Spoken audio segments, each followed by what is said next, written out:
करोड़ सतगुरु रामपाल जी परमेश्वर जी की जय हो।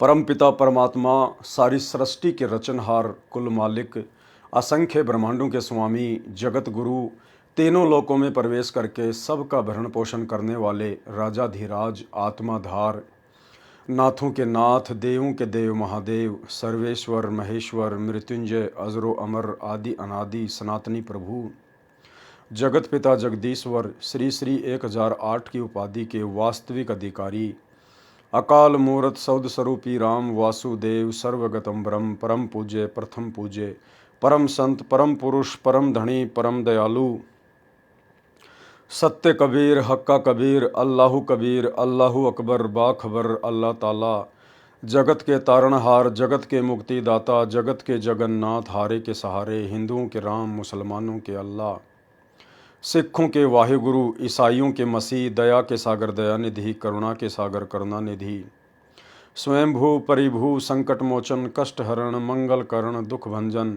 अविगत कबीर, निर्विकार निर्विषम परमात्मा, अलय अलेख सतगुरु, आदि अनादि सतगुरु, असली मर्यादा पुरुषोत्तम, असली राम, असली कृष्ण, असली घनश्याम, असली मुरारी, राजाओं के राजा, महाराजाओं के महाराजा, शहंशाहों के शहंशाह, सम्राटों के सम्राट, भगवानों के भगवान, अल्लाहों के अल्लाह, प्रभुओं के प्रभु, मसीहाओं के मसीह, सच्चे वाहिगुरु, बाबाओं के बाबा, पीरों के पीर, सेठों के सेठ, जगत सेठ, सावड़सा सेठ, सर्वगुण संपन्न, अनंत कोटि कलाओं के स्वामी, अनंत कोटि ब्रह्मांडों के नायक, योगियों में महायोगी, ध्यानियों में महाध्यानी, सिद्धों में परम सिद्ध, ज्ञानियों में तत्वज्ञानी, ब्रह्म ज्ञानी, महाज्ञानी, परम ज्ञानी, सर्वश्रेष्ठ ज्ञानी, विज्ञानी, युवा कबीर, समरथ कबीर, असमवात अमित ओझा, सच्चे रहनुमा, करीम अल्लाह, सुबहान अल्लाह, दुनिया के अंतिम पैगंबर, 8 सितंबर 1951 से गांव धनाना, जिला सोनीपत, हरियाणा, भारतवर्ष की पावन भूमि पे प्रकट रियल कल्कि भगवान श्री नारायण साकार हरि, श्री बाबा साहेब संत श्रोमणी सतगुरु रामपाल जी परमेश्वर जी के चरण कमल में साध संगति से जुड़े हुए देश विदेश से हम सभी सत्सेवक भाई बहनों का अनंत कोटि दंडत प्रणाम। भाई और बहनों, दया परमपिता परमेश्वर जी की, सर्व सुखदायक, सर्व कष्ट हरण, मंगल करण सतगुरु रामपाल जी परमेश्वर जी की, जिनके शुभ आशीर्वाद से, जिनके विशेष वीआईपी आशीर्वाद से आप और हम सभी सत्सेवक आत्माएं जो कि साध संगति से जुड़ी हुई हैं और साध संगति से जुड़कर परमेश्वर का विशेष आशीर्वाद प्राप्त करके उनके तत्व ज्ञान को बखूबी समझकर उनके सतभक्ति मार्ग पर उन्हीं के चरणों में अपने आत्म कल्याणार्थ हेतु दृढ़ता के साथ में निरंतर आगे बढ़ रहे हैं। इस कलयुग की पिछली पीढ़ी में ये साध संगति मिलना परम सौभाग्य की बात है। सबसे पहला अहोभाग्य कि हमें सतगुरुदेव भगवान के रूप में स्वयं कबीर अल्लाह, कबीर परमात्मा मिले, और उसके बाद हमारा परम सौभाग्य कि उसी कबीर परमात्मा सतगुरु रामपाल जी परमेश्वर जी ने आप और हम सभी आत्माओं को इसी मनुष्य जन्म में शतलोक भेजने के लिए अपने ट्रेनिंग सेंटर साध संगति से भी जोड़ दिया।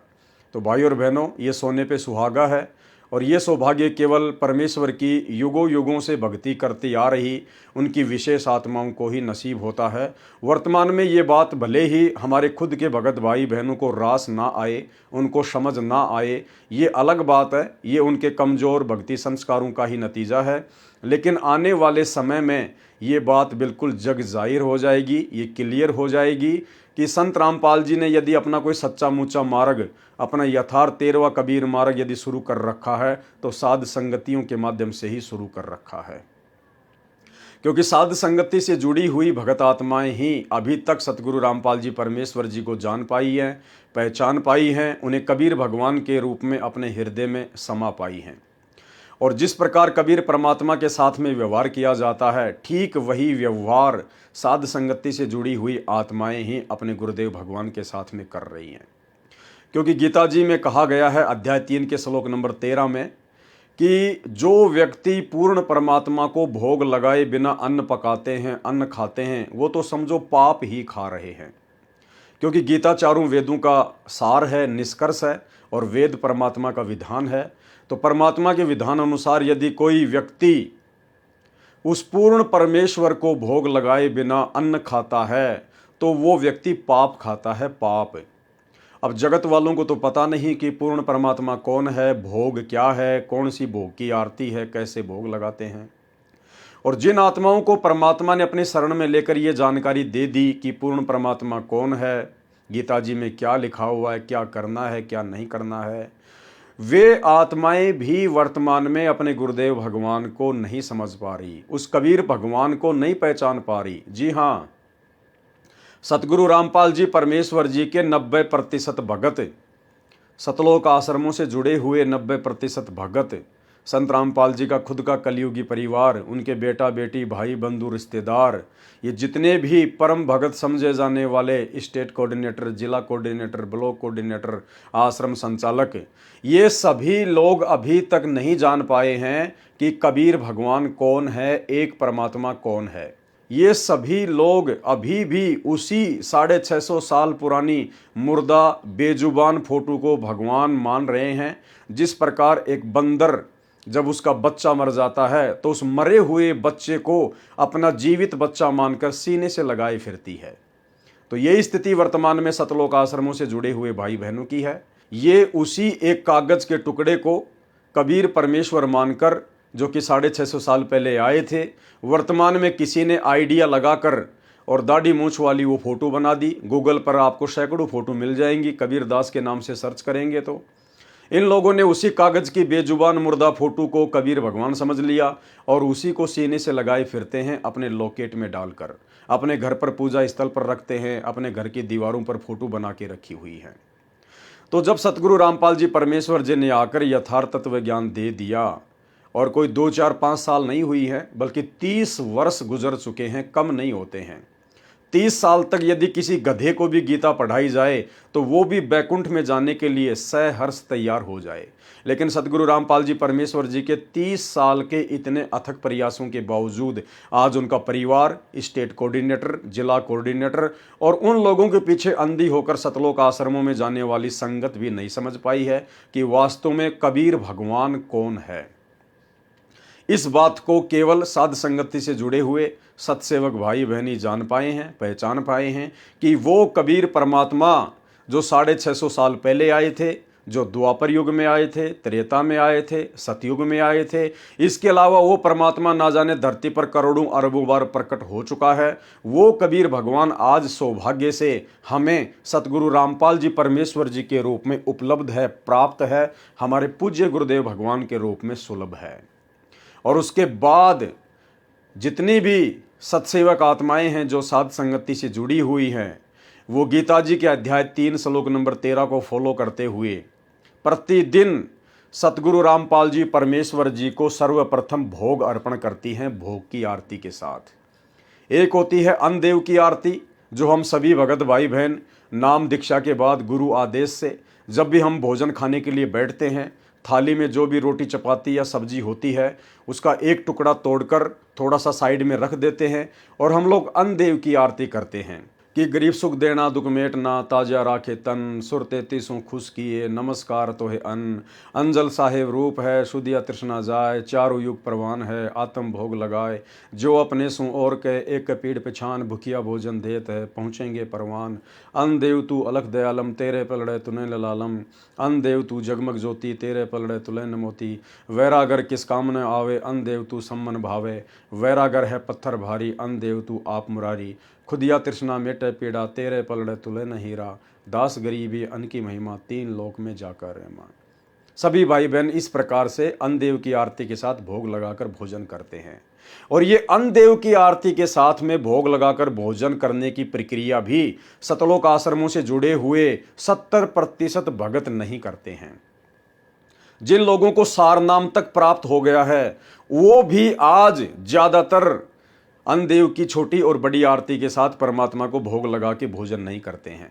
यानी ना ही तो भोजन करने से पहले अन्नदेव की छोटी आरती करते हैं और ना ही भोजन करने के बाद वो सारनामी भगत 70% आज भी जो सतलोक आश्रमों से जुड़े हुए हैं वो भोजन करने के बाद में बड़ी आरती भी नहीं बोलते हैं।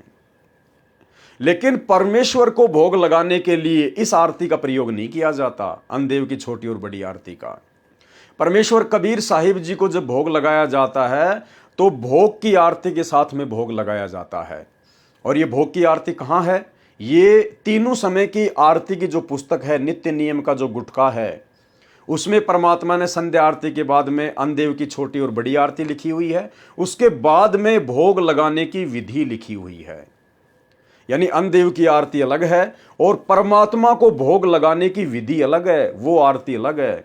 तो वो आरती परमात्मा ने उसी पुस्तक में अन्नदेव की आरती के बाद में लिखा हुआ है। भोग लगाने की विधि मोकू कहाँ ढूंढे रे बंदे, मैं तो तेरे पास में, वहां से शुरू होती है।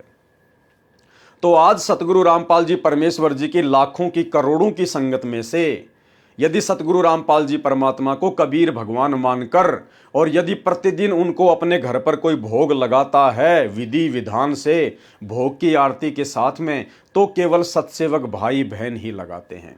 सर्वप्रथम अपने बिस्तर पर बैठे बैठे या दरबार साहिब के सामने खड़े होकर, हाथ मुंह धोकर या बिना हाथ मुंह धोए, सर्वप्रथम हम लोग अपने गुरुदेव भगवान का जयकारा लगाते हैं। उसके बाद में मंगलाचरण करते हैं और मंगलाचरण के तुरंत बाद में सतगुरु महिमा की 8 वाणियों का प्रतिदिन उच्चारण करते हैं। समर्थ साहेब रतन उजागर, सत्य पुरुष मेरे सुख के सागर, जूनी संकट मेटो गुसाई, चरण कमल की मैं बलि जाही, भाव भक्ति दी जो परवाना, साधु संगति पूर्ण पद ज्ञाना, जन्म कर्म मेटो दुख दंदा, सुख सागर में आनंद कंदा, निर्मल नूर जहूर जुहारम, चंद्र गता देखो दीदारम, तुम हो बंकापुर के वासी, सतगुरु काटो यम की फांसी, मेहरबान हो साहिब मेरा, गगन मंडल में दीजो डेरा, चकवे चिदानंद अविनाशी, रिद्धि सिद्धि दाता सब गुण राशि, पिंड प्राण जिन दीने दाना, गरीब दास जाकू कुर्बाना। ये 8 वाणियां प्रतिदिन सतगुरु रामपाल जी परमेश्वर जी के आदेश अनुसार, क्योंकि परमात्मा ने कबीर सागर के सरलार्थ में ये लिखा हुआ है कि बच्चों सुबह उठते ही सबसे पहले, चाहे बिस्तर पर बैठे बैठे या खड़े होकर, सबसे पहले अपने गुरुदेव भगवान का जयकारा, फिर मंगलाचरण और उसके बाद सतगुरु महिमा की ये विशेष 8 वाणियां आपने प्रतिदिन बोलनी चाहिए। इससे परमात्मा प्रसन्न होता है, आपका भक्ति धन बढ़ता है। उसके बाद हम भगत भाई बहन जैसा भी अपनी प्रतिदिन की जो क्रिया है, जैसे कि मतलब कि फ्रेश होना है या नहाना धोना है, हाथ मुंह धोना है, उसके बाद सर्वप्रथम हम गुरुदेव भगवान की आरती करते हैं। सुबह का नित्य नियम करते हैं जो तकरीबन 40 से 45 मिनट का होता है और वो भी हम विधि विधान से करते हैं। परमेश्वर का जो भक्ति विधान है उसके अनुसार करते हैं। सतगुरुदेव भगवान के समक्ष भक्ति बोध पुस्तक हाथ में लेकर और खड़े होकर हम सतगुरु महिमा में सुबह का नित्य नियम करते हैं। खड़े होने की प्रक्रिया, जैसे यदि कोई बीमार है, कोई एक्सीडेंट है या अन्य किसी कारण से, जैसे माता बहनें कोई प्रेग्नेंट हैं, यदि वो ज़्यादा समय तक खड़ी नहीं रह सकती हैं तो वो बैठकर भी आरती कर सकती हैं, ज़मीन पर भी बैठ के कर सकती हैं, चेयर पर बैठकर भी कर सकती हैं, और ही ज़्यादा कोई कंडीशन खराब है तो लेटकर भी आरती की जा सकती है। लेकिन जो स्वस्थ हैं वो भगत भाई बहन खड़े होकर और भक्ति बोध पुस्तक को हाथ में लेकर, क्योंकि भक्ति बोध पुस्तक गुरुदेव भगवान ने हमें पाठ करने के लिए दी है, तीनों समय की आरतियों का पाठ करने के लिए दी है। ये मोबाइल से आरती करना, मोबाइल से आरती सुनना, ये केवल विशेष परिस्थितियों के लिए है। कोई बुजुर्ग है, कोई अनपढ़ है, कोई नेत्रहीन है, ये उन आत्माओं के लिए है, ना कि स्वस्थ और युवा भक्तों के लिए। तो हम परमेश्वर जी के भक्ति विधान अनुसार खड़े होकर और हाथ में भक्ति बोध पुस्तक लेकर परमेश्वर जी की संपूर्ण आरती मालिक की वाणियों में ध्यान रखते हुए करते हैं। बीच बीच में चाहो तो परमात्मा जी को चंवर भी कर सकते हो। जैसे एक परिवार में 5 मेंबर हैं या 10 मेंबर हैं और वो सुबह का नित्य नियम कर रहे हैं या रमेणी कर रहे हैं या संध्या आरती कर रहे हैं, तो सभी 5-5 मिनट या 10-10 मिनट परमेश्वर जी को चंवर भी कर सकते हैं तीनों आरतियों के समय। इसके बाद जैसे हमारी आरती संपन्न होती है, हम सबसे पहले परमात्मा का चरणा अमृत लेते हैं, विधि विधान अनुसार लेते हैं। डेली परमात्मा का सुबह सुबह चरणा अमृत लेते हैं।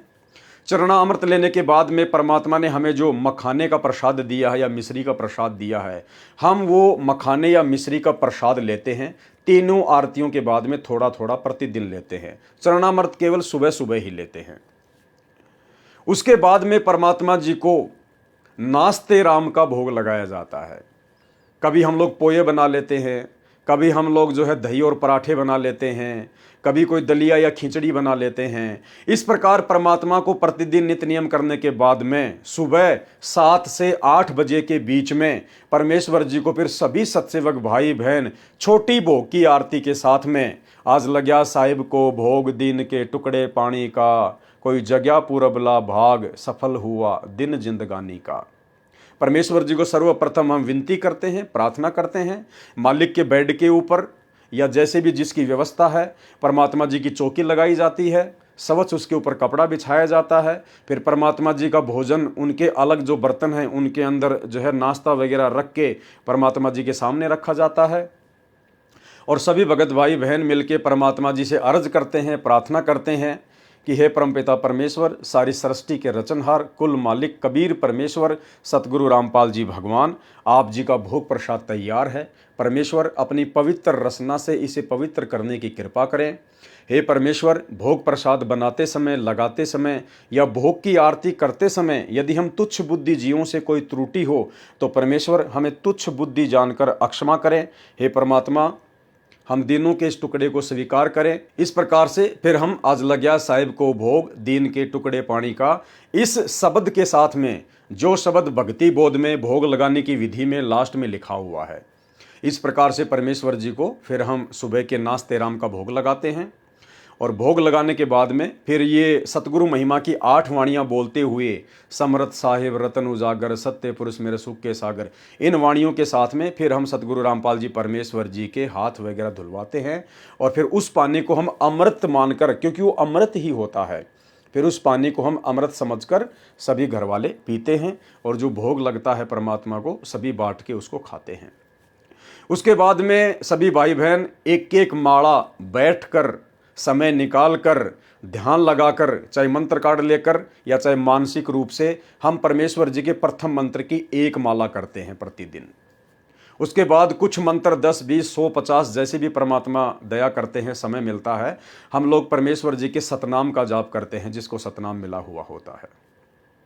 उसके बाद अपना छोटा मोटा कोई सेवा कर लेते हैं, अपना कोई कार्य कर लेते हैं, नहाना धोना होता है, जैसा भी होता है। फिर परमेश्वर जी को 10 से 11 बजे के बीच में, 10 से 11 बजे के बीच में फिर सतगुरु रामपाल जी परमेश्वर जी को भोग लगाने का समय हो जाता है। यानी घर में जो भी भंडारा बनता है फिर हम सतगुरु रामपाल जी परमेश्वर जी को सबसे पहले उसी प्रकार चौकी लगाकर और छोटी भोग की आरती के साथ में हम परमेश्वर जी को भंडारे राम का भोग लगाते हैं, जो वीडियो दास अक्सर अपने फेसबुक पेज पे डालता रहता है।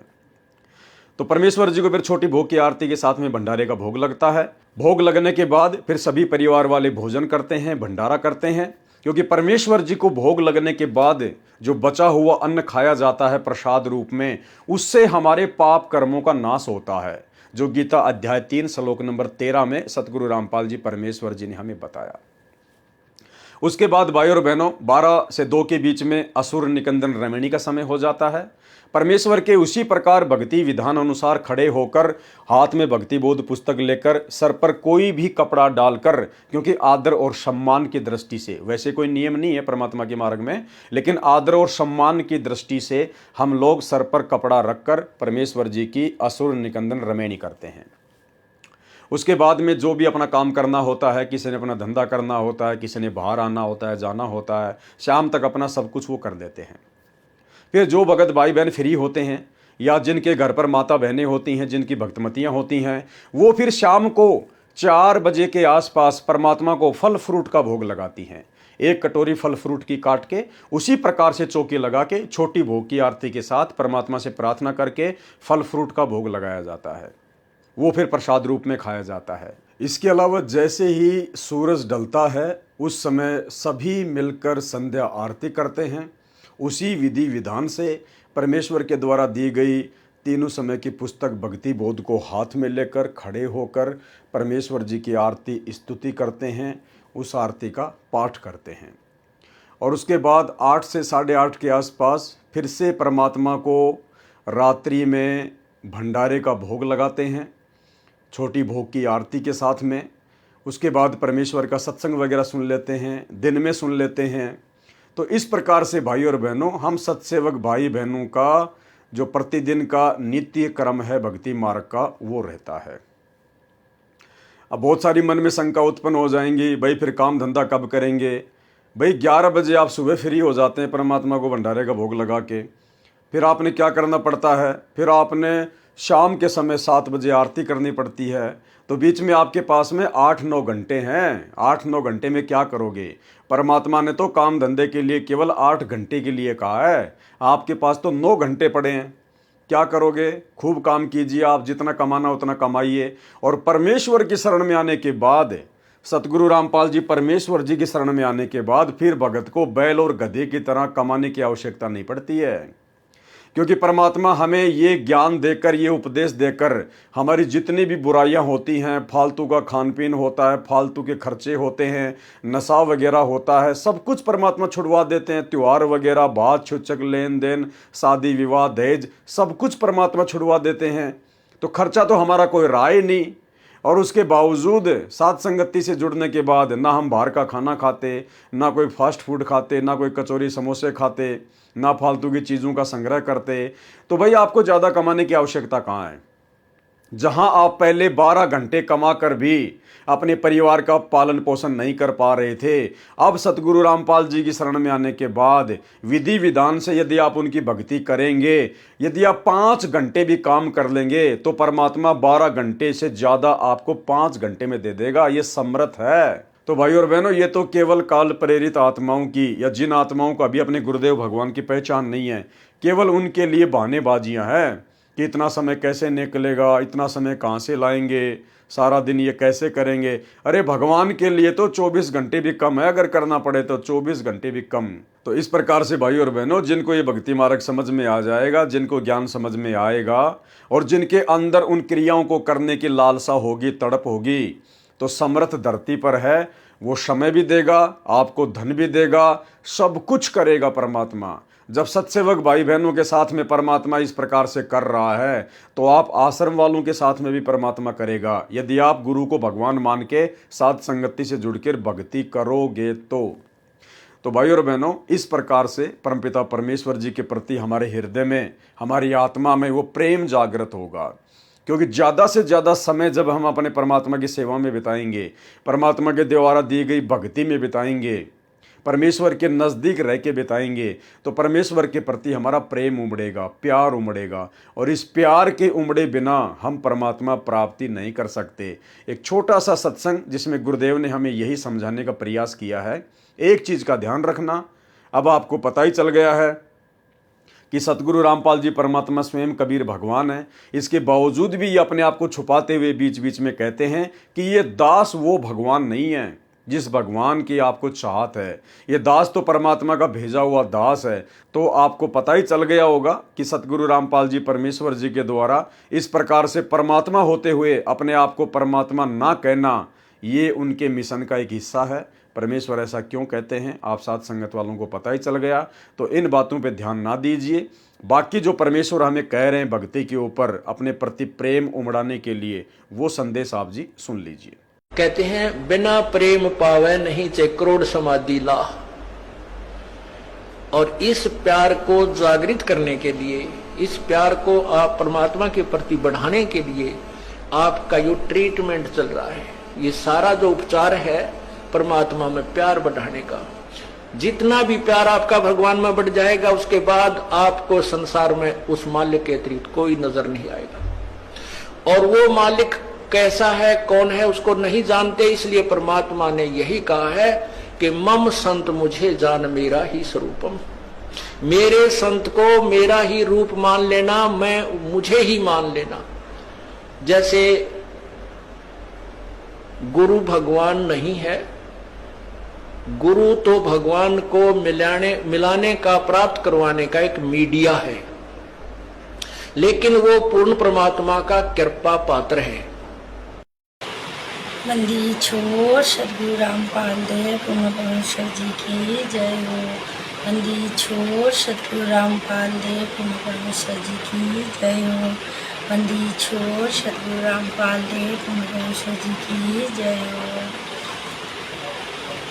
काहे भटक रहा इंसान, पहचान धनाना वाले को काहे भटक रहा इंसान, पहचान धनाना वाले को, पहचान धनाना वाले को, गुरुदेव धनाना वाले को, पहचान धनाना वाले को, गुरुदेव धनाना वाले को, काहे भटक रहा इंसान, पहचान धनाना वाले को, काहे भटक रहा इंसान, पहचान धनाना वाले को। मथुरा भटको चाहे काशी, फिर भी न मिले अविनाशी, मथुरा भटको चाहे काशी, फिर भी न मिले अविनाशी, क्यों पत्थरों का कर गुणगान, पहचान धनाना वाले को, क्यों पत्थरों को करे गुणगान, पहचान धनाना वाले को, काहे भटक रहा इंसान, पहचान धनाना वाले को, काहे भटक रहा इंसान, पहचान धनाना वाले को, पहचान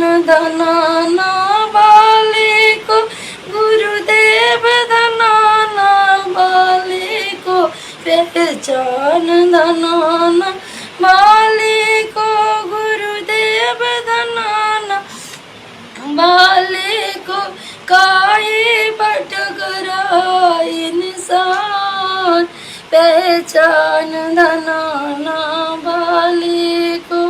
मस्जिद भटको चाहे मंदिर, सतगुरु है घट के अंदर, मस्जिद भटको चाहे मंदिर, सतगुरु है घट के अंदर, ये जगत का तारनहार, पहचान धनाना वाले को, ये जगत का तारनहार, पहचान धनाना वाले को, काहे भटक रहा इंसान, पहचान धनाना वाले को, पहचान धनाना वाले को, गुरुदेव धनाना वाले को, पहचान धनाना वाले को, गुरुदेव धनाना वाले को, काहे भटक रहा इंसान, पहचान धनाना वाले को। हम ना मुस्लिम ना हिंदू, सब एक पिता के बंधु, हम ना मुस्लिम ना हिंदू, सब एक पिता के बंधु, छोड़ के जाति धर्म अभिमान, पहचान धनाना वाले को, छोड़ के जाति धर्म अभिमान, पहचान धनाना वाले को, काहे भटक रहा इंसान, पहचान धनाना वाले को, पहचान धनाना वाले को, गुरुदेव धनाना वाले को, पहचान धनाना वाले को, गुरुदेव धनाना वाले को, काहे भटक रहा इंसान, पहचान धनाना वाले को। जप कर ले चाहे तप कर ले, चाहे जल गंगा से भर ले, जप कर ले चाहे तप कर ले, चाहे जल गंगा से भर ले, तेरे सर लटके तलवार, पहचान धनाना वाले को, तेरे सर लटके तलवार, पहचान धनाना वाले को। काहे भटक रहा इंसान, पहचान धनाना वाले को, पहचान धनाना वाले को। गुरुदेव धनाना वाले को, पहचान धनाना वाले को। गुरुदेव धनाना वाले को। काहे भटक रहा इंसान, पहचान धनाना वाले को।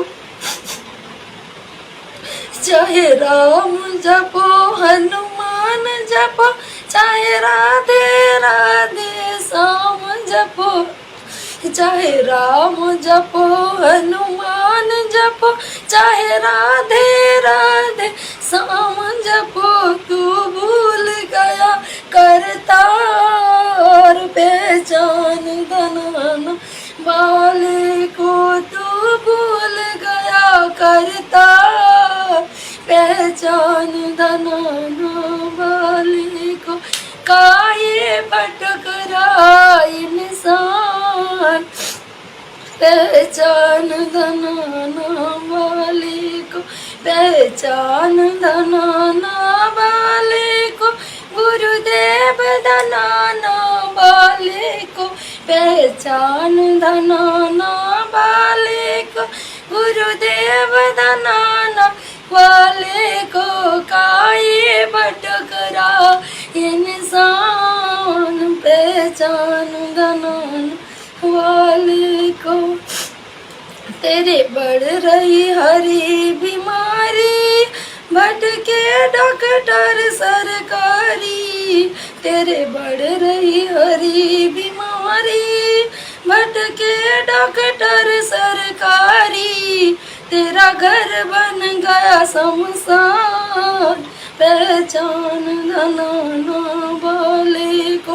तेरा घर बन गया शमशान, पहचान धनाना वाले को। काहे भटक रहा इंसान, पहचान धनाना वाले को। काहे भटक रहा इंसान, पहचान धनाना वाले को, पहचान धनाना वाले को। गुरुदेव धनाना वाले को, पहचान धनाना वाले को। गुरुदेव धनाना वाले को। काहे भटक रहा इंसान, पहचान धनाना वाले को। तेरी जाई उमरिया बीती, सतगुरु से कर ले प्रीति।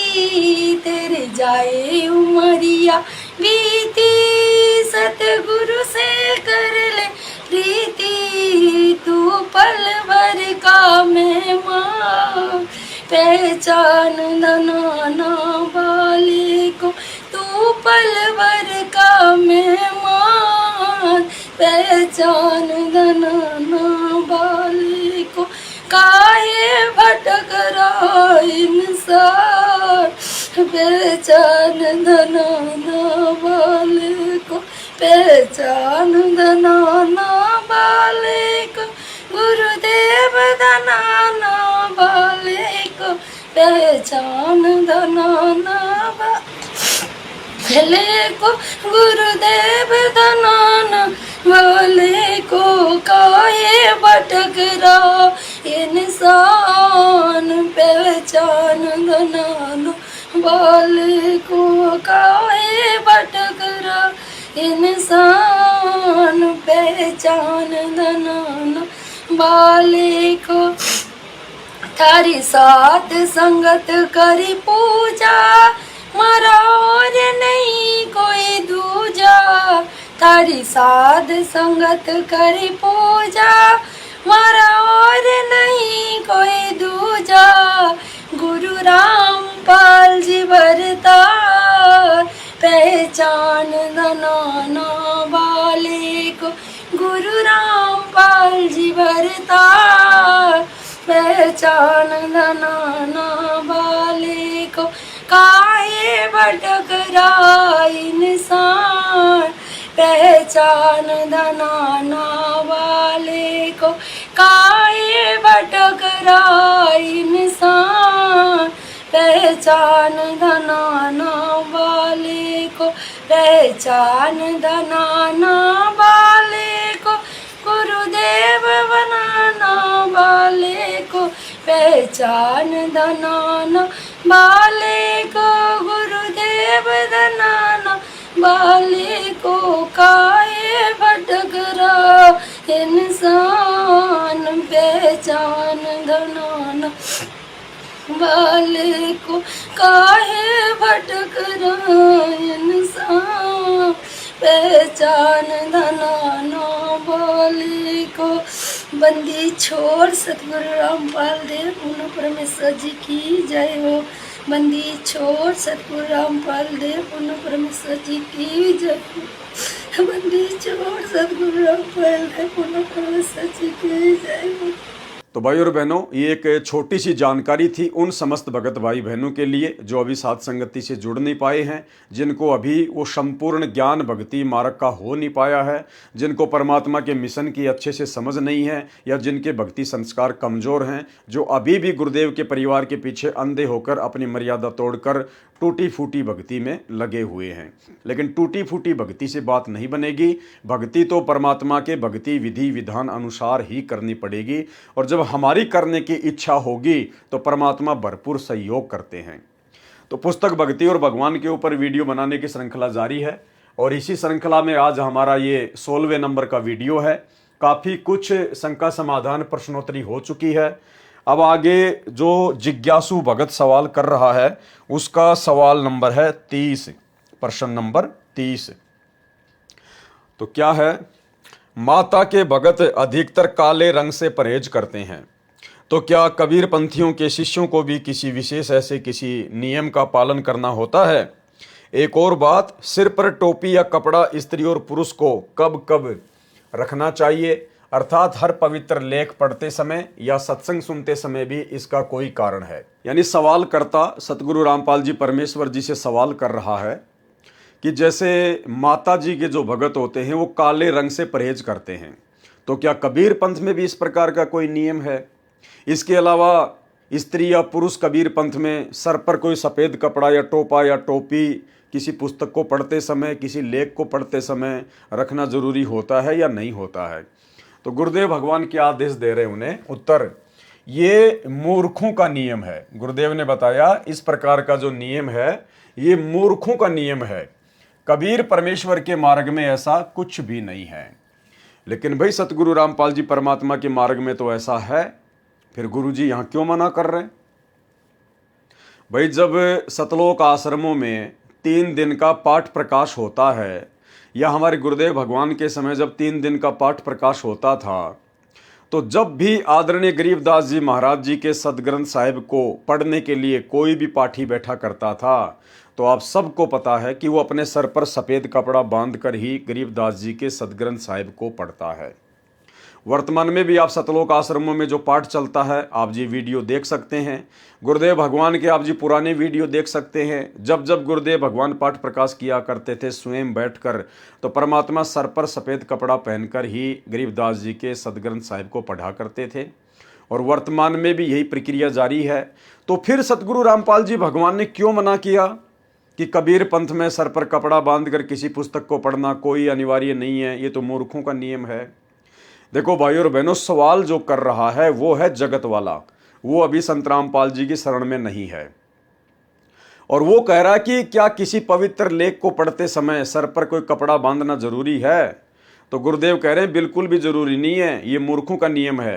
क्यों कहा परमात्मा ने ऐसा, जबकि उनके पंथ में तो सर पर कपड़ा बांध के गरीबदास जी के ग्रंथ साहिब का पाठ किया जाता है। क्योंकि सवाल करने वाला जगत से है, वो अभी अनुपदेशी है, भक्ति मार्ग से नहीं जुड़ा है। इसलिए परमात्मा कह रहे हैं कि जो पवित्र जो लेख है, पवित्र लेख तो केवल पृथ्वी पर दो ही है। पवित्र लेख तो पृथ्वी पर दो ही है, या तो कबीर सागर है या फिर गरीबदास जी महाराज जी का सदग्रंथ साहिब है, जिसको सूक्ष्म वेद कहा जाता है। या इसके अलावा सतगुरु रामपाल जी परमेश्वर जी ने स्वयं कबीर परमात्मा ने आकर धरती पर वर्तमान में जो पुस्तकें लिखी हैं, ज्ञान गंगा है या जो भक्ति बोध पुस्तक आप और हमारे को परमात्मा ने पाठ करने के लिए दी है, ये सभी पवित्र लेख हैं, क्योंकि ये पवित्र परमेश्वर के कर कमलों से लिखित हैं। लेकिन जो वेद हैं, जो गीता जी हैं, कुरान पुराण है, उनके हिसाब से परमात्मा जगत वाले को समझा रहे हैं कि भाई वो पवित्र लेख नहीं है, क्योंकि वेदों में पूर्ण परमात्मा की पूर्ण प्राप्ति का मार्ग नहीं है। गीता जी में पूर्ण परमात्मा की पूर्ण प्राप्ति का संपूर्ण मार्ग नहीं है।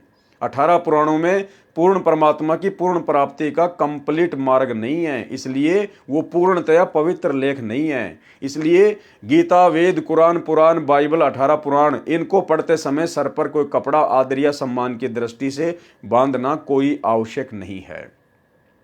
लेकिन जब बात आती है पूर्ण पवित्र लेख की, जो पूर्ण परमेश्वर के द्वारा लिखे जाते हैं, जिनमें संपूर्ण भक्ति का विधान होता है, वो भक्ति मार्ग के मंत्र छुपे हुए होते हैं, जिन शास्त्रों से परमात्मा ने हमें मंत्र निकाल के दिए, जिन शास्त्रों से परमात्मा ने हमें तीनों समय की आरती निकाल के दी, और जिन शास्त्रों को विशेष तौर पर आधार बनाकर परमात्मा हमें भक्ति मार्ग समझाते हैं, उसको कहते हैं पवित्र लेख। तो उन पवित्र लेखों को यदि पढ़ते समय आप जी अपने सर पर कोई कपड़ा बांधना चाहें आदर और सम्मान की दृष्टि से, वैसे कोई नियम नहीं है, लेकिन आदर और सम्मान की दृष्टि से यदि आप जी ऐसा करना चाहें तो कर सकते हैं। जैसे परमात्मा सतगुरु रामपाल जी स्वयं गरीबदास जी के सदग्रंथ साहिब का पाठ करते समय स्वयं भी सर पर सफ़ेद कपड़ा बांधते हैं, और अन्य किसी भगत को यदि आदेश देते हैं पाठी के रूप में पाठ करने का, तो सदग्रंथ साहिब का पाठ करते समय वो पाठी भी सर पर सफ़ेद कपड़ा बांधकर ही पाठ करता है।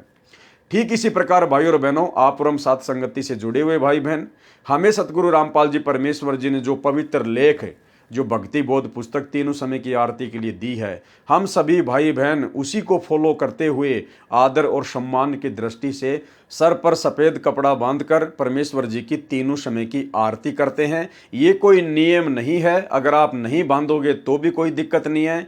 लेकिन इस परमेश्वर के मार्ग में, क्योंकि आज हमें पता चल गया कि धरती पर पूर्ण परमात्मा प्रकट है, और परमेश्वर जी ने जो लेख हमें दे दिया तीनों समय की आरती के लिए, वो पवित्र है, पवित्र।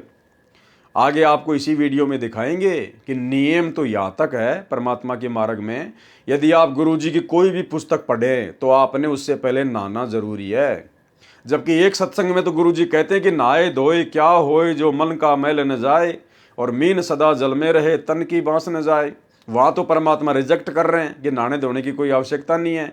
और अभी आपको आगे दिखाएंगे जिसमें सतगुरु रामपाल जी परमेश्वर कह रहे हैं कि कोई भी पवित्र पुस्तक पढ़ने से पहले नहाना जरूरी है। अगर विशेष परिस्थितियों में ना नहा पाएं तो बात अलग है, अन्यथा जैसे सुबह की हम आरती करते हैं, जो सुबह की आरती करने से पहले नहाना जरूरी है। परमात्मा की किसी भी पुस्तक को यदि हम पढ़ते हैं ज्ञान प्राप्ति के लिए तो नहाना जरूरी है।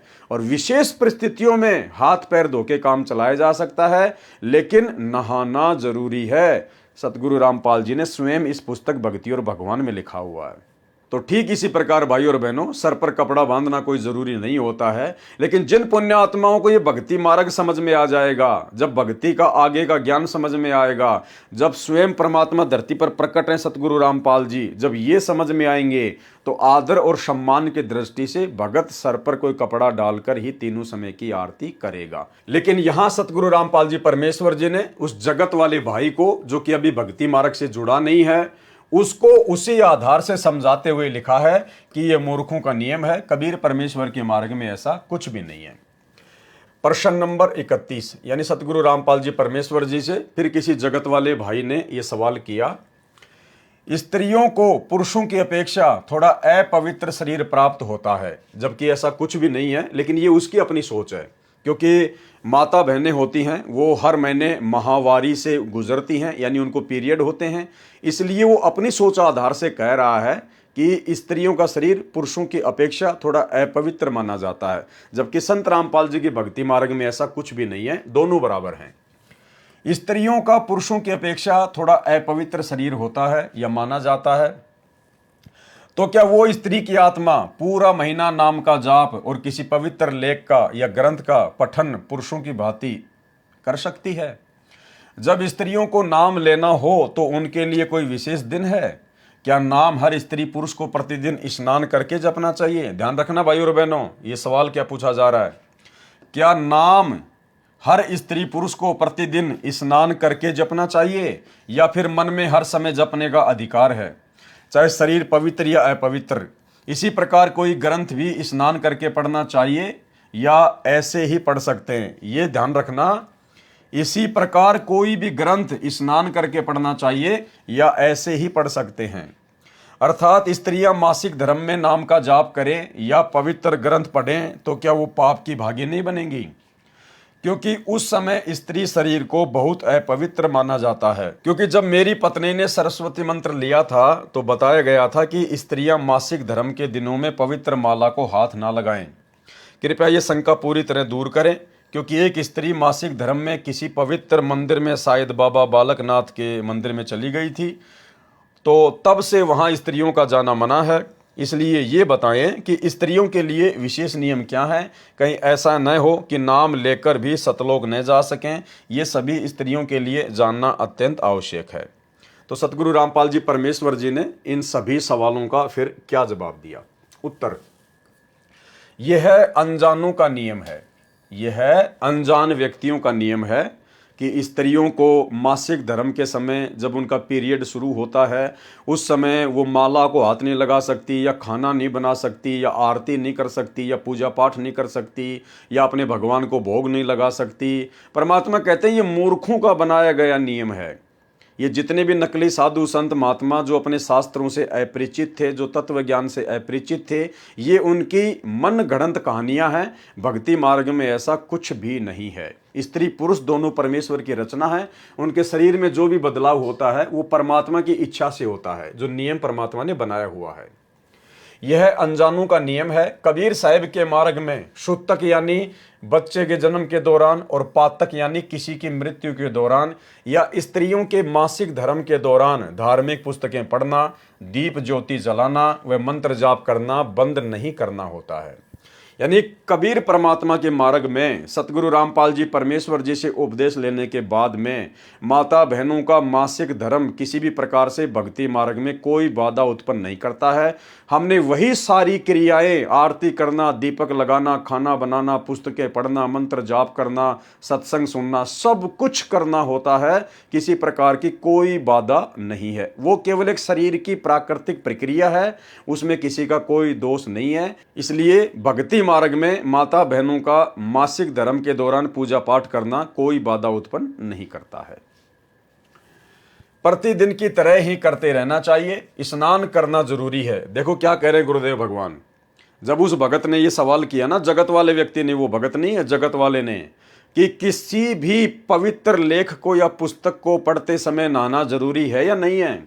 आपने जो सवाल पहले जो देखा था जिसमें उसने किया था कि इसी प्रकार कोई ग्रंथ भी स्नान करके पढ़ना चाहिए या ऐसे ही पढ़ें, तो गुरुदेव ने फिर क्या जवाब दिया?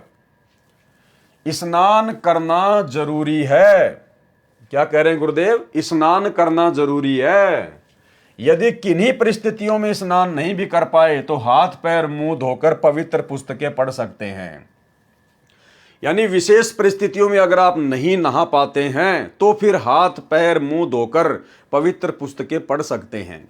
तो परमेश्वर ने यहाँ ये भी क्लियर कर दिया, सतगुरु रामपाल जी भगवान ने, कि भाई देखो, जब आपको ज्ञान हो जाएगा इन पुस्तकों की, परमात्मा के कर कमलों से लिखित इन पुस्तकों की, भक्ति बोध की, इन ग्रंथों की, जब आपको महिमा का ज्ञान होगा कि भाई सतगुरु रामपाल जी तो स्वयं कबीर भगवान हैं और इनके द्वारा लिखी गई पुस्तकें कोई सामान्य पुस्तक नहीं है। अरे वो वेद ना जाने परमात्मा ने वो कब लिखे थे? सृष्टि की शुरुआत में लिखे थे। उसके बाद वेद व्यास जी ने गीता जी लिखी, भगवान ने नहीं लिखी, वेद व्यास जी ने फिर गीता जी लिखी, चारों वेदों का सार निकाल के। उसको भी लोग, गीता जी को भी जो कि एक इंसान के द्वारा लिखी गई थी, उसको भी लोग नहा धो के पठन पाठन करते हैं शुद्ध होके। तो आज तो धरती पर स्वयं अल्लाह, स्वयं कबीर परमात्मा, स्वयं सबका प्रभु प्रकट है। और सतगुरु रामपाल जी ने जो पुस्तकें लिख दी, आरती के लिए विशेष तौर पर जो पुस्तक हमें दे दी, तो क्या हम उसको ऐसे कहीं भी पटक देंगे, कहीं भी रख देंगे, कैसे भी हम उसका पठन पाठन कर लेंगे? तो गुरुदेव कह रहे हैं कि नहाना जरूरी है। यानी आरती करते समय अगर आप सुबह नहा लिए तो फिर दोपहर की आरती के समय नहाना जरूरी नहीं, शाम की आरती के समय नहाना जरूरी नहीं है। लेकिन सुबह नित्य नियम करने से पहले गुरुदेव कह रहे हैं कि नहाना जरूरी है। अगर किसी विशेष परिस्थिति में ना पाए, जैसे कोई बीमार है या अन्य कोई प्रॉब्लम है, या सर्दी आपको ज्यादा सता रही है, तो बात अलग है, तो फिर हाथ मुंह पैर धो के काम चलाओ, लेकिन नहाना जरूरी है। तो भाई दास को भी इस बात का आज ही पता चला है मालिक के आशीर्वाद से, क्योंकि मैं इन पुस्तकों को पहले नहीं पढ़ता हूँ, थोड़ा बहुत पढ़ता हूँ हल्का हल्का, लेकिन जब लाइव आता हूँ उसी समय परमात्मा दया करते हैं। तो दास को भी मालूम पड़ा है। तो भाई ये परमेश्वर का आदेश है आप और हमारे लिए। यदि हम सामान्य परिस्थिति में हैं तो सुबह नहाकर ही हमने परमेश्वर का नित्य नियम करना चाहिए। दास परमात्मा को दंडवत प्रणाम करके मालिक से शक्ति मांगेगा, परमात्मा से भक्ति करने के लिए शक्ति मांगेगा कि परमेश्वर अपना आशीर्वाद दो। और आज के बाद दास नहाकर ही आरती करने का पूरा प्रयास करेगा। तो गुरुदेव भगवान कहते हैं स्नान करना जरूरी है। यदि किन्हीं परिस्थितियों में स्नान नहीं भी कर पाए तो हाथ पैर मुंह धोकर पवित्र पुस्तकें पढ़ सकते हैं, ज्योति आदि लगा सकते हैं। नाम मंत्र जाप के लिए नहाना धोना विशेष जरूरी नहीं है। क्या कह रहे हैं गुरुदेव कि सुमरण करते समय नहाना धोना जरूरी नहीं है, लेकिन भाई आरती करते समय या कोई पुस्तक पढ़ते समय तो नहाना जरूरी है। सवाल नंबर 32, गुरुजी संत रामपाल जी महाराज 11वें गुरु हैं शायद। यानी हमारी जो गुरु प्रणाली है, 650 साल पहले जो कबीर जी आए थे वहां से लेकर और वर्तमान में सतगुरु रामपाल जी परमेश्वर जी तक जो हमारी गुरु प्रणाली है, उसके विषय में बात हो रही है कि गुरुजी यानी संत रामपाल जी महाराज 11वें गुरु हैं शायद, तथा कबीर साहिब पहले गुरु हैं।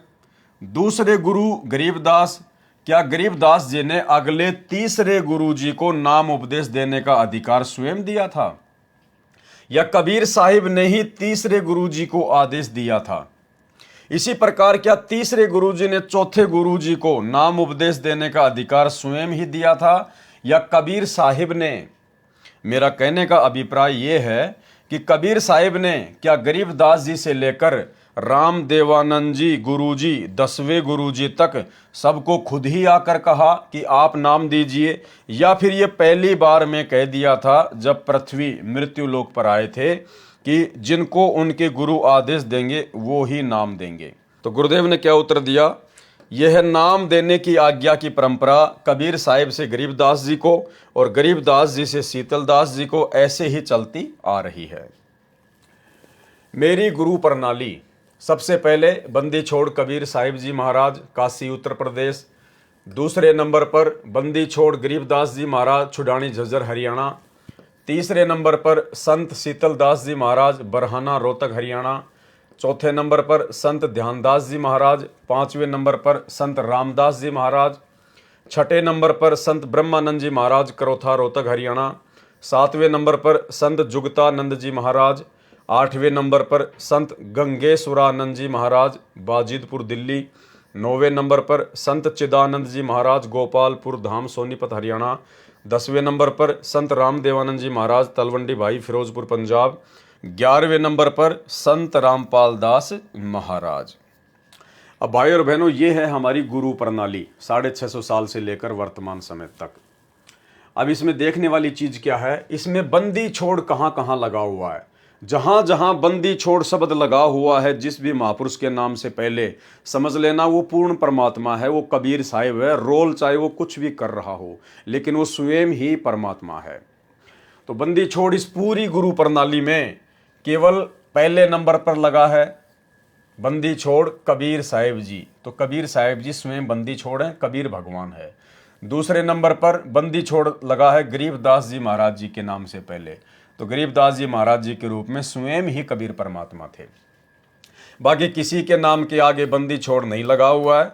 फिर लास्ट में 11वें नंबर पर आप और हम भगत भाई बहन लगाते हैं कि बंदी छोड़ सतगुरु रामपाल जी महाराज, बंदी छोड़ सतगुरु रामपाल जी भगवान। तो भाई फिर बंदी छोड़ शब्द तो उसी के लगता है जो पूर्ण परमात्मा होता है, जो बंधनों से छुड़वाता है, क्योंकि काल के जाल से तो बंदी छोड़ ही छुड़वा सकता है और बंदी छोड़ कबीर ही होता है। और एक सत्संग में गुरुदेव ने स्पष्ट कर दिया अपनी स्थिति के बारे में समझाते हुए कि नादानो अब तो पहचानो तुम्हारा गुरु कौन है। गुरुदेव कहते हैं कि बंदी छोड़ का मतलब क्या होता है, उन्होंने बताया और फिर कहा कि जो सच्चा गुरु होगा वो बंदी छोड़ ही होगा। तो आज सतगुरु रामपाल जी सच्चे गुरु के रूप में ही तो धरती पर प्रकट हैं और सच्चा गुरु स्वयं बंदी छोड़ होता है और बंदी छोड़ कबीर भगवान होता है। तो पूरी गुरु प्रणाली में केवल 3 ही महापुरुषों के नाम से पहले बंदी छोड़ लगता है, बाकी सब जीव आत्मा थी और पूर्ण परमेश्वर केवल 3 बार ही अपने वास्तविक रूप में धरती पर आए हैं 650 साल से लेकर वर्तमान तक। ये बंदी छोड़ कबीर साहिब जी के रूप में 650 साल पहले और बंदी छोड़ गरीबदास जी महाराज जी के रूप में आज से 250 साल पहले और वर्तमान में बंदी छोड़ सतगुरु रामपाल जी परमात्मा के रूप में वर्तमान में धरती पर सशरीर प्रकट हैं। तो जल बूढ़त पकड़ो हाथा, अपने गुरु जी के प्रति ऐसी विनम्रता हो। बंदी छोड़ हे गुरु, क्योंकि गुरु होगा वो बंदी छोड़ ही होगा। बाकी नकली गुरु है, वह गुरु भी नकली गुरु है और वो बंदी छोड़ हो ही नहीं सकते। तो जो सही गुरु होगा वो बंदी छोड़ होगा। अमर करूं सतलोक पठाऊं, ताते बंदी छोड़ कहाऊं। अमर करूं और काल की बंद से छुड़वा कर सतलोक ले जाऊं, इसलिए मैं बंदी। अगला सवाल है 33 नंबर का सवाल। इस सवाल को हमने थोड़ा ध्यान से पढ़ना है भाई और बहनों, क्योंकि परमात्मा ने इसमें एक रहस्य छुपा रखा है।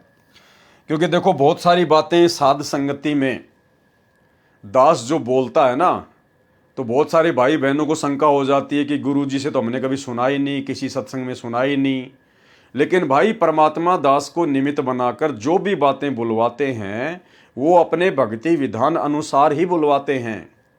परमात्मा दास के अंदर तो प्रेरणा करके बुलवा देते हैं, क्योंकि दास तो एक यंत्र है। जो भगवान बुलवाएगा दास को तो वही बोलना पड़ेगा, क्योंकि दास को परमात्मा ने निमित्त बना रखा है। दास तो एक टेप रिकॉर्डर की तरह है, जो परमात्मा कैसे डालेगा, जो प्रेरणा करेगा, दास तो वही बोलता है। चाहे किसी को अच्छी लगे, चाहे किसी को बुरी लगे, चाहे किसी को समझ में आए, चाहे किसी को ना समझ में आए।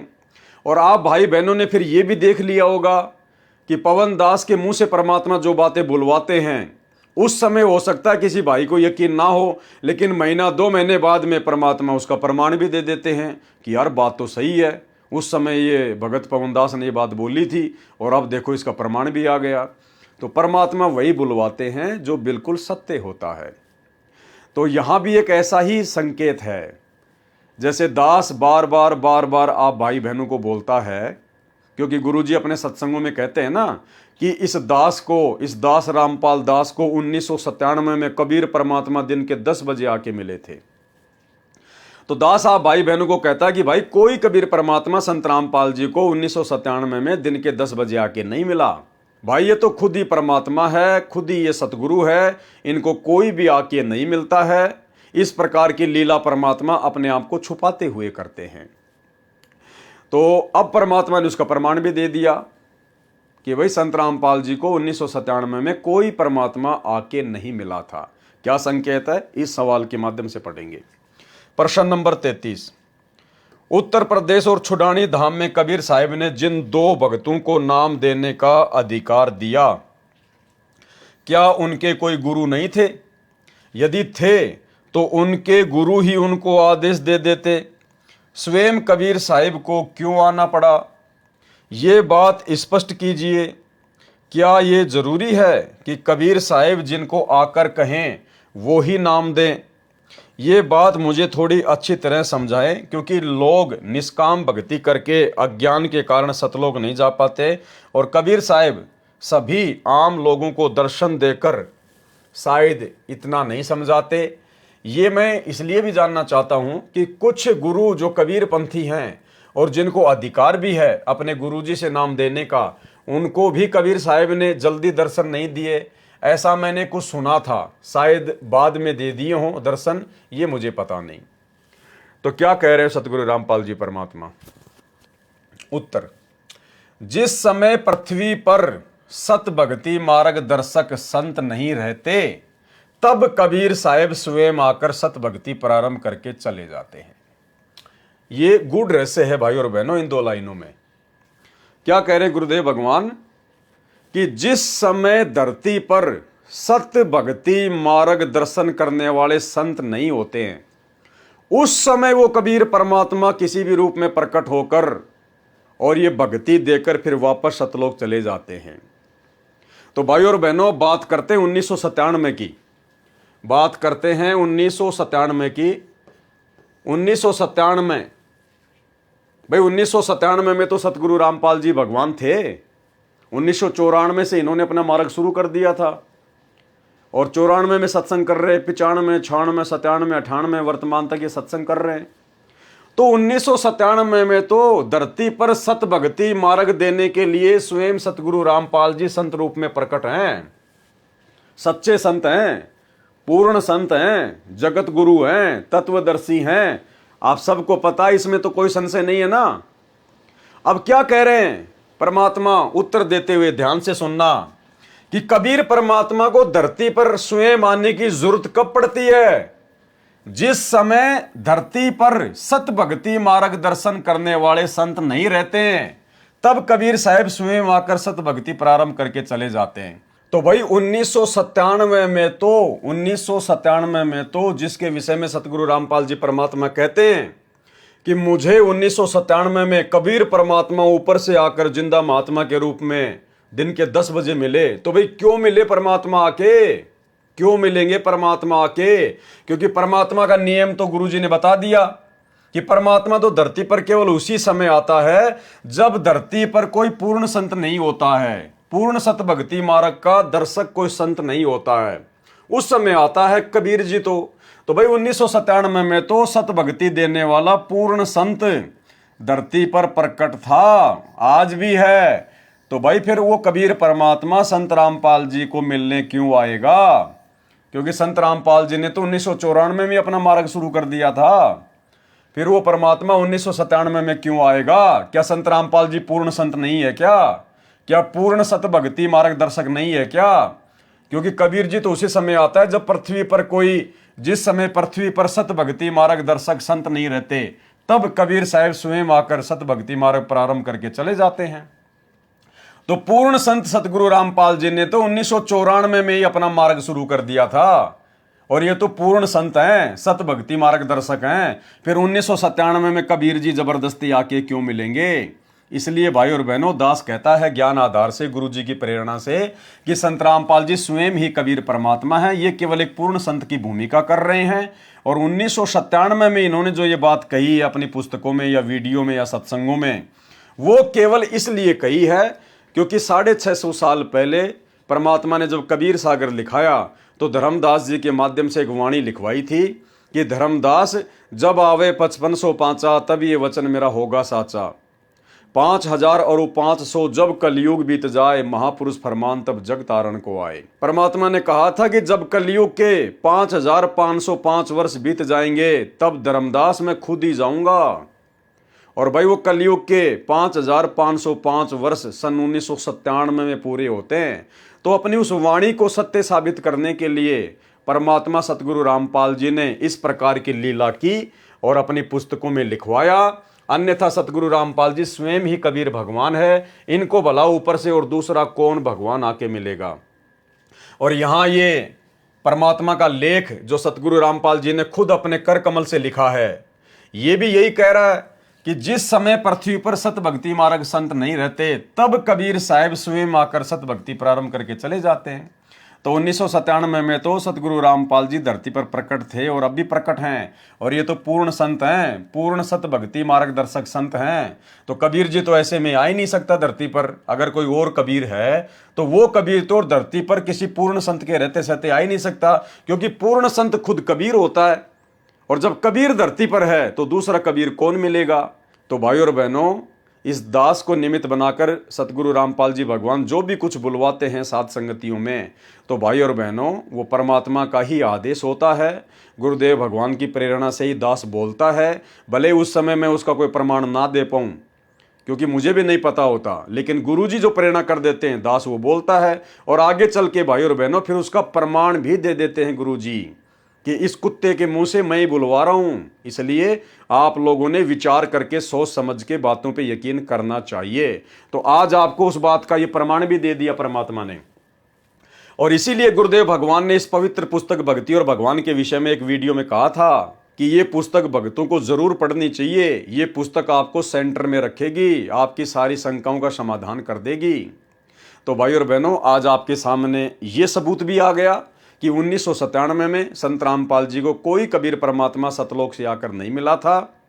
जिस बात की याद दिलाने के लिए इन सतलोक आश्रमों में एक नहर बना रखी है, वहां पर एक स्कूटर खड़ा कर रखा है, नहर पर संत रामपाल जी नीचे बैठे हैं, कबीर जी ऊपर दिखाए जा रहे हैं कि ऐसे ऐसे दिन के 10 बजे संत रामपाल जी को कबीर जी आके मिले थे, जैसे इन लोगों ने अपनी आंखों से देखा हो। तो इन आश्रमों में तो पूरी तरह से झूठ और पाखंड पर भक्तों को आधारित कर दिया गया है, पूरी तरह से ड्रामेबाजी में आश्रमों को तब्दील कर दिया गया है, मनोरंजन के साधन बना दिए गए हैं। लेकिन सच्चाई परमात्मा ने जो बुलवानी है वो तो बुलवानी है, और सच्चाई सच्चाई रहेगी, और सच्चाई आज आपकी आंखों के सामने आ भी गई है। जिस समय पृथ्वी पर सतभक्ति मार्ग संत नहीं रहते, तब कबीर साहब स्वयं आकर सतभक्ति प्रारंभ करके चले जाते हैं, और जिन संतों को नाम देने का अधिकार नहीं है वे भी नाम देते हैं जो गुमराह कर रहे हैं। प्रश्न नंबर 34, जब कबीर साहिब ने आप संत रामपाल जी महाराज को दर्शन दिए तो क्या कबीर जी ने आपको नाम देने का स्वयं ही आदेश दिया था? इस प्रश्न के कारण आप सोच रहे होंगे कि मैं बहुत ज़्यादा शंकी हूं, लेकिन ऐसी बात नहीं है। मैंने आपका सत्संग सुना टीवी पर, वहीं से मुझे सारा ज्ञान प्राप्त हुआ। मुझे तो पहले ये नहीं पता था कि कबीर साहिब भगवान है। मुझे आज के समय में गुरुजी से ज़्यादा श्रद्धा किसी और में नहीं है। बस ये डर है कि कबीर जी किसे नाम देने का अधिकार घोषित करते हैं, जिसे वो स्वयं कहें या जिसे सतगुरु कहे। मैं आपसे इस प्रश्न के लिए माफ़ी चाहता हूँ। तो गुरुदेव ने क्या उत्तर दिया कि मुझे किसने नाम उपदेश देने का अधिकार दिया? मुझे संत रामपाल दास को नाम देने की आज्ञा मेरे पूज्य गुरुदेव स्वामी राम देवानंद जी ने दी। कबीर साहिब हमारे परमेश्वर हैं, वे समय समय पर मुझ दास को संभालते रहते हैं। अब आपको समझ में आ गया होगा भाई और बहनों कि क्योंकि परमात्मा ने गुरु को आधार बनाकर ही भक्ति करवानी होती है। परमात्मा ने गुरु को सर्वप्रथम आगे रखकर ही भक्ति करवानी होती है। तो सतगुरु रामपाल जी के जो गुरु थे, मुंह बोले गुरु थे, आदरणीय राम देवानंद जी, वो तो कोई पूर्ण संत नहीं थे, वो तो कोई पूर्ण सतगुरु नहीं थे, लेकिन आप और हमें गुरु महिमा समझाने के लिए सतगुरु रामपाल जी परमेश्वर जी ने लीला करते हुए हर बात के लिए उन्हीं को महत्वता दी है। तो स्वयं सतगुरु रामपाल जी कबीर भगवान होते हुए भी ये कह रहे हैं कि मुझे संत रामपाल दास को नाम देने की आज्ञा मेरे पूज्य गुरुदेव स्वामी राम देवानंद जी ने दी।